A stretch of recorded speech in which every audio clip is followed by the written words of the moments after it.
Welcome to the graveyard of entrepreneurial dreams. You know, that place where revolutionary apps go to die, where game-changing startups become cautionary tales, and where countless vision balls end up in the recycling bin. Today, we're diving into the hard, sometimes comical, but extremely real reasons why entrepreneurs fail. And trust me, it's not just because they forgot to add blockchain to their pitch deck. Let's begin with the delusion disorder. It's that magical ability to believe your app is going to be the next Facebook, while ignoring the fact that the current user base consists of your mum and your neighbor's cat. Here's the thing, optimism is essential in business, but there is a fine line between optimism and fantasy. When you start believing your own hype before you've even built anything, you're not an entrepreneur, you're a storyteller auditioning for a spot in the reality show of business failure. The real successful entrepreneurs, they're not the ones devoted to LinkedIn all day. They're the ones obsessing over customer feedback, even when it hurts their feelings. They're the ones who know their product isn't perfect and that drive them to do better. Now let's talk about what motivates most people. Money, or more specifically, the fascinating way entrepreneurs think about it. There's a brilliant delusion that having a great idea automatically equals having a great business. The spoiler alert, your brilliant idea for a subscription service for left-handed golf clubs isn't worth anything until someone actually pulls out their credit card. The hard truth here is that most entrepreneurs are better at spending money than making it. They'll invest in a premium office with a pool table before they have any customers to talk to. They'll order business cards with their made-up C-suite title before they have a business that makes money. It's like buying a wedding ring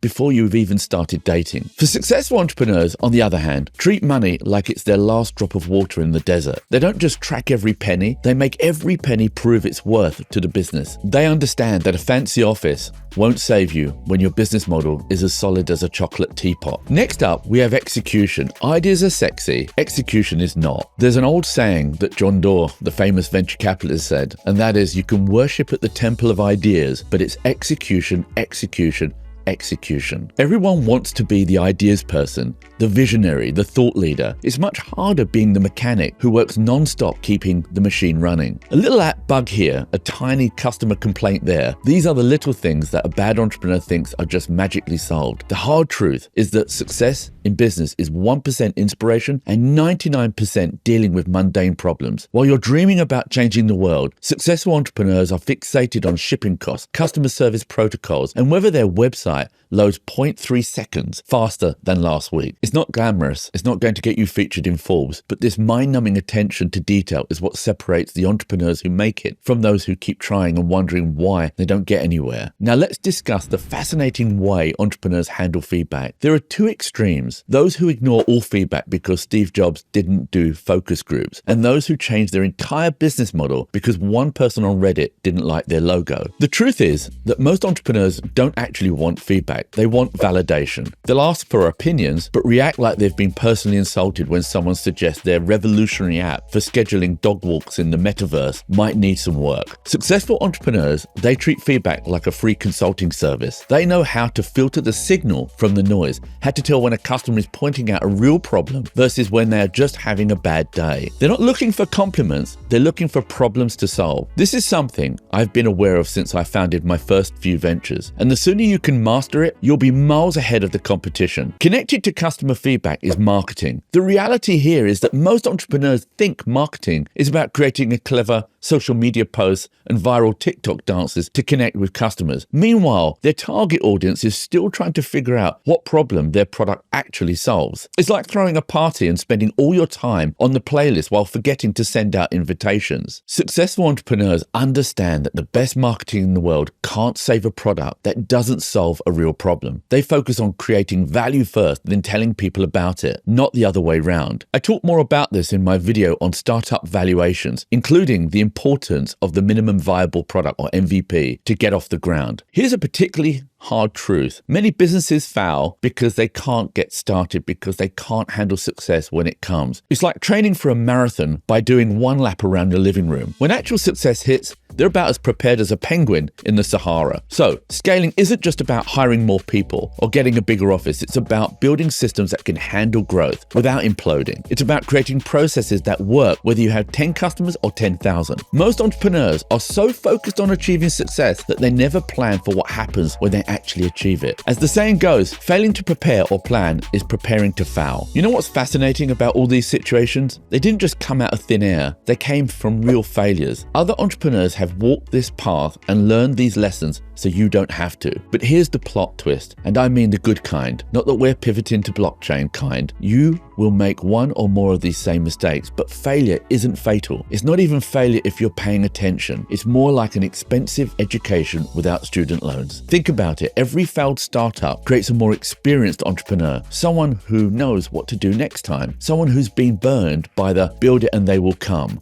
fantasy that lived to tell the tale, someone who finally understands that success isn't about being in love with your solution, it's about being obsessed with the problem. You know what's really ironic? The entrepreneurs who succeed aren't usually the ones with the most impressive plans. They're the ones who are too stubborn to quit, too curious to stop learning. They're the ones who look at failure as not just a gravestone, but as a stepping stone, albeit a really expensive, slightly embarrassing one. So next time you're feeling down about your startup struggles, remember, you're not failing, you're just finding ways to learn what works and doesn't work. It's not about avoiding failure, it's about failing forward. Every failed entrepreneur I know is actually just a success story in progress. They're taking their battle scars and turning them into expertise. Their setbacks are becoming superpowers. So keep building, keep learning, and most importantly, keep going. Because the only real failure in entrepreneurship is letting your fear of failure stop you from trying. I hope this video has inspired you in some way. Feel free to share your hard truths in the comments, and I'd love to reply. If you enjoyed this video, then please like it and subscribe to my channel for more content just like this. Thanks for watching.